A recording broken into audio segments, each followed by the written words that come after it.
As we journey through the pages of the Bible, we encounter a God who is not a distant observer, but an active participant in the human story. This participation is not one of mere observation, but of compassion, empathy, and even suffering. The Old Testament reveals a God who is deeply connected to his people. He hears their cries, sees their affliction, and knows their suffering. In Exodus, his response to the suffering of his people in Egypt is not one of detached concern, but of deep personal involvement. He says, "I have surely seen the affliction of my people who are in Egypt, and have heard their cry because of their taskmasters. I know their sufferings." Exodus 3:7. But the revelation of God's suffering does not stop there.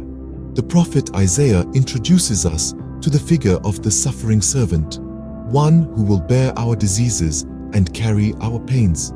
This suffering is not merely physical, but also spiritual and emotional. It is a suffering that brings redemption and healing, revealing a God who not only suffers with his people, but for his people. The New Testament gives us a further glimpse into the nature of God's suffering through the life of Jesus Christ. In the Garden of Gethsemane, as Jesus anticipates the betrayal and crucifixion that await him, he expresses the deep sorrow and anguish he is experiencing. He says, "My soul is very sorrowful, even to death.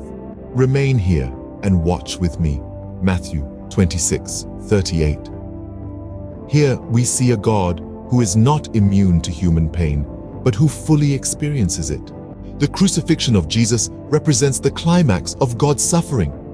Hanging on the cross, Jesus cries out in agony, my God, why have you forsaken me?" Matthew 27:46. This cry reveals the depth of Christ's suffering and the profound connection between his suffering and the suffering of God. So, what does all this mean for us? How should we respond to the revelation of a God who suffers? Perhaps it invites us to embrace a theology of compassion and redemption. It challenges us to reflect on the mystery of a God who is not distant or indifferent, but who is intimately involved in our lives, even in our pain and suffering.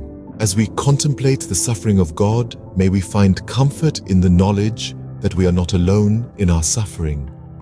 May we find hope in the promise of redemption. And may we find inspiration to live lives of compassion and love, just as God has shown us through his suffering. May this reflection on the suffering of God lead us to a deeper understanding of his love for us and his desire to be intimately involved in our lives.